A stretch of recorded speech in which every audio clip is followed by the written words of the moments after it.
बिहार के नतीजे देखने के बाद कांग्रेस के नेतृत्व पर सवाल खड़े हो रहे हैं। यूपी में समाजवादी पार्टी के नेता भी कह रहे हैं कि इंडी गठबंधन की कमान कांग्रेस नहीं संभाल पा रही। समाजवादी पार्टी के नेता रविदास मेहरोत्रा ने कहा है कि हमारे लाखों कार्यकर्ता चाहते हैं कि अखिलेश यादव इंडी गठबंधन की अगुवाई करें।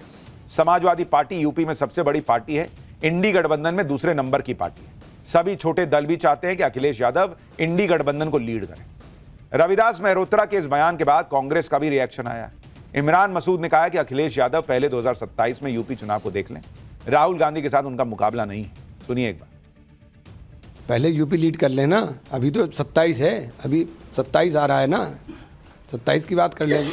राहुल जी का कोई मुकाबला नहीं है, राहुल जी का कोई किसी से मुकाबला नहीं है। राहुल जी जितना उसके साथ लड़ाई लड़ते हैं, राहुल जी का कोई मुकाबला नहीं है।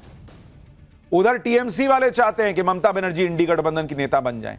टीएमसी वैसे ही बिहार के नतीजे देखकर घबराई हुई है। ऊपर से नरेंद्र मोदी ने बिहार जीतने के बाद बंगाल का नाम लेकर माहौल सेट कर दिया। इससे बंगाल में बीजेपी और टीएमसी की सियासी लड़ाई तेज हो गई। आप देखिए कि बिहार जीतते ही किस तरह से बीजेपी बंगाल में एक्टिव हो गई। बंगाल में बीजेपी एकता यात्रा निकाल रही है, उधर टीएमसी एसआईआर के खिलाफ वोट रक्षा कैंपेन चला रही है। बीजेपी अवैध बांग्लादेशियों के भागने पर टीएमसी को घेर रही है। टीएमसी बंगाल में बीएलओ की मौत को एसआईआर का अत्याचार बता रही है। यानी बंगाल में अवैध बांग्लादेशी एसआईआर के मुद्दे पर बीजेपी और टीएमसी आमने सामने हैं। बंगाल में इस वक्त अवैध बांग्लादेशियों के वापस बांग्लादेश जाने के वीडियो भी वायरल हो रहे हैं।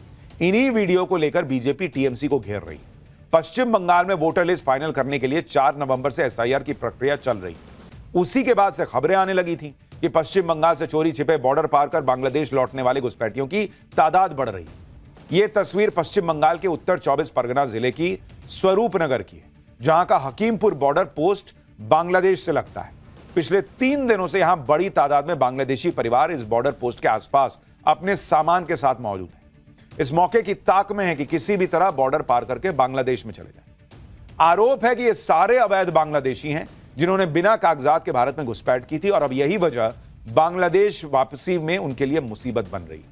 बिना कागज के बांग्लादेश बॉर्डर पार करने का मतलब सीधा बांग्लादेश पुलिस के डिटेंशन सेंटर में जाना, और एसआईआर प्रक्रिया के दौरान बांग्लादेश में रहने का मतलब अवैध घुसपैठी के ठप्पे के साथ जेल की सलाखों में जाना, भारत में रहने।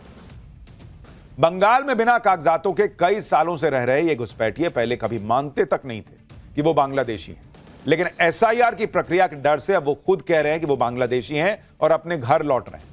आप उत्तर 24 परगना के हकीमपुर बॉर्डर पोस्ट से टाइम्स नाउ नवभारत संवाददाता रिदिता की ये एक्सक्लूसिव रिपोर्ट देखिए। एसआईआर शुरू होते ही बंगाल का जो पॉलिटिकल परिस्थिति है वो काफ़ी टेंस्ड हो चुका है। अभी हम लोग जहाँ खड़े हैं वो है हकीमपुर चेक पोस्ट, और हकीमपुर चेक पोस्ट में जैसे कि आप देख सकते हैं ये विजुअल, ये 100 से ज़्यादा बांग्लादेशियों या जिन लोगों के पास प्रॉपर लीगल डॉक्यूमेंट्स नहीं था भारत में रहने के लिए, उन लोगों का भीड़ जम चुका है। और ये सिर्फ एक बॉर्डर का तस्वीर नहीं है, वाकई ये बहुत ही सारे बॉर्डर्स का तस्वीर है जहाँ नोदिया भी आता है, कुछ बिहार भी आता है। पर इन लोगों के पास डॉक्यूमेंट्स नहीं था, फिर भी ये लोग कैसे रह रहे थे बंगाल में। और नॉर्थ 24 परगना जहाँ ये जगह है वो काफ़ी 3 घंटे का दूरी में है, एकदम सिटी के नज़दीक, कोलकाता के नज़दीक। कैसे रह रहे थे ये लोग, इधर लोगों से पूछ लेते हैं। दादा आप कब आए हो? हाँ, करीब 20 साल पहले। 20 साल पहले इधर कैसे आए हो? कैसे मतलब मेरे पापा और मम्मी के साथ आए थे, तब मैं बहुत छोटा था। मेरे आँखों में प्रॉब्लम है, तो उनको किसी ने कहा था कि इंडिया में आके डॉक्टर दिखाने से ठीक हो जाएगा। हाँ। इसलिए मुझे लेकर आए थे। उसके बाद फिर जा नहीं सके यहाँ। क्यों नहीं जा सके? क्योंकि हम इनलीगल तरीके से आए थे, इसलिए जा नहीं पाए। तो इलीगल तरीके से आए थे, इधर कोई लीगल पेपर कुछ बनाए थे उसके बाद? नहीं, उसके बाद कुछ बना नहीं पाए थे, क्योंकि कुछ बनाने के लिए तो पुराना कुछ डॉक्यूमेंट्स जो है दिखाना पड़ता है जी। वैसा तो कुछ था नहीं, इसलिए दिखा नहीं पर पाए। आप जब डॉक्टर दिखाने जाते थे या कंसल्ट करने जाते थे तब आपका कुछ मांगते नहीं थे, आईडी प्रूफ या कुछ सर्टिफिकेट? नहीं, ऐसा कुछ तो मांगते नहीं थे। कभी ऐसा कुछ ज़रूरत पड़ा नहीं है जी। तो जहाँ रहते थे उधर भी घर भाड़े पे लेने के लिए कुछ लीगल डॉक्यूमेंट्स नहीं मांगे कोई? नहीं, ऐसा कुछ तो कभी मांगता नहीं था। पहले तो इतना कुछ ज़रूरी था नहीं, ऐसे ही दे देते थे। फिर हम 20 साल एक ही जगह पे रह गए थे ना। कहाँ रहते थे आप? हम डानकुनी में थे। अच्छा, तो आप लोग अभी क्यों वापस जा रहे हो? वापस अभी जा रहे, देखिए, एक बात जो है, SIR तो हो रहा है जी।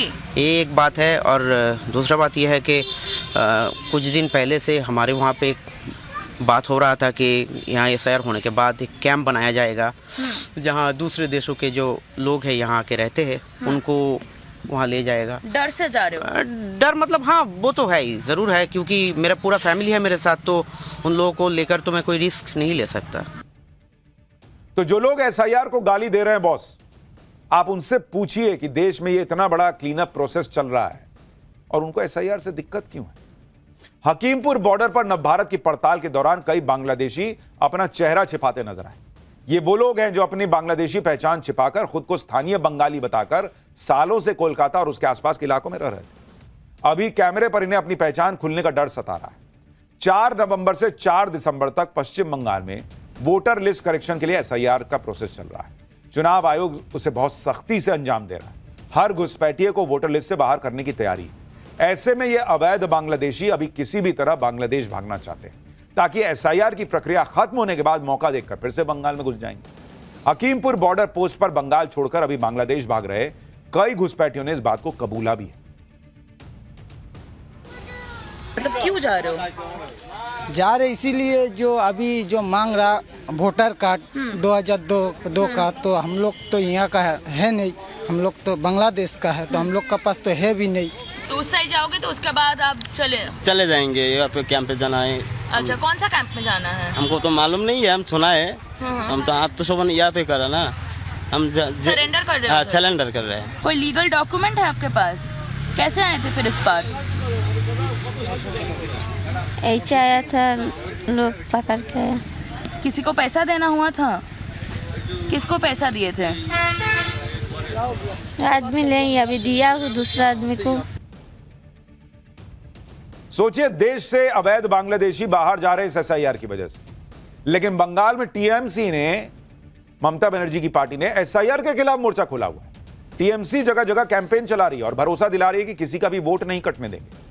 लेकिन इस भरोसे के बाद भी बांग्लादेशी घुसपैठियों की भगदड़ नहीं थम रही, क्योंकि ये बांग्लादेशी जानते हैं कि अगर जांच में उनसे कागजात मांग लिए गए तो क्या कागज दिखाएंगे। जिन्होंने किसी तरीके से आधार कार्ड बनवा भी लिए हैं उन्हें भी ये डर है कि कहीं चेकिंग में पकड़े न जाए। बंगाल से अवैध बांग्लादेश वापस भाग रहे बांग्लादेशी अवैध रूप से जो रह रहे थे वो अब बांग्लादेश भाग रहे हैं। इसकी पुष्टि खुद बॉर्डर की निगरानी करने वाली BSF यानी बॉर्डर सिक्योरिटी फोर्स ने की है। BSF के अधिकारियों का कहना है कि बिना दस्तावेज वाले अवैध बांग्लादेशी वापस बांग्लादेश लौट रहे हैं और पिछले कुछ दिनों में इनकी संख्या काफी बढ़ गई। BSF अधिकारियों के मुताबिक नॉर्थ 24 परगना और मालदा जिले में ऐसे अवैध बांग्लादेशी वापस अपने वतन लौटने की तादाद जो उनकी है उसमें बड़ा जंप आया है। पहले इस तरह के अवैध बांग्लादेशियों का अपने वतन लौटने के मामले में मुश्किल से डबल डिजिट का नंबर आता था, लेकिन अब इनकी संख्या सैकड़ों में पहुंच गई है। BSF अधिकारियों का कहना है कि हर दिन करीब 100-150 केस ऐसे सामने आ रहे हैं। BSF के मुताबिक जो लोग बिना दस्तावेज के हैं उन्हें बॉर्डर गार्ड बांग्लादेश को सौंप दिया जाता है। अगर वो इन्हें एंट्री नहीं करने देते हैं तो फिर दूसरा विकल्प अपनाया जाता है। BSF अधिकारियों ने दावा किया है कि जो लोग वापस बांग्लादेश लौटना चाहते हैं उसमें से ज्यादातर वो हैं जिनके पास कोई दस्तावेज नहीं। BSF के दावे के मुताबिक SIR और जो वेरिफिकेशन ड्राइव चल रहा है उस वजह से ही ये बांग्लादेशी वापस भाग रहे हैं। बांग्लादेशियों के अपने देश लौटने की तस्वीरों और आंकड़ों को लेकर बीजेपी ममता बनर्जी सरकार पर फायर। अवैध बांग्लादेशियों को शरण देने का आरोप लगा रही है। बीजेपी कह रही है कि ममता बनर्जी बंगाल को बांग्लादेश बनाने की साजिश रच रही है। सुनिए एक बार। अब बंगाल की बारी है।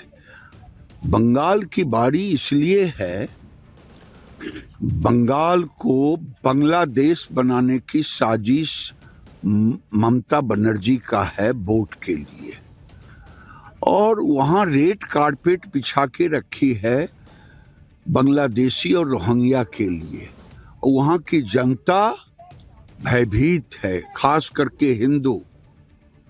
तो अब बंगाल में भी इस बार झाड़ू पोछा लगा करके उसको खत्म करना। इधर ममता बनर्जी को घेर रही है बीजेपी।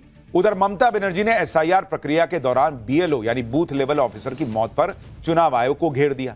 ममता बनर्जी आरोप लगा रही है कि आज ही जलपाईगुड़ी में एक और बूथ लेवल ऑफिसर ने SIR के प्रेशर में अपनी जान दे दी। SIR शुरू होने से लेकर अभी तक 28 लोग अपनी जान गंवा चुके हैं। यह सब इसलिए हो रहा है क्योंकि चुनाव आयोग ने बिना प्लानिंग के इन पर वर्कलोड बढ़ा दिया। जो काम पहले 3 साल में होता था वो 2 महीने में हो रहा है, वो भी इसलिए ताकि अपने सियासी मालिक को खुश किया जा सके। For more of such videos, do like, share and subscribe to ET Now Swadesh.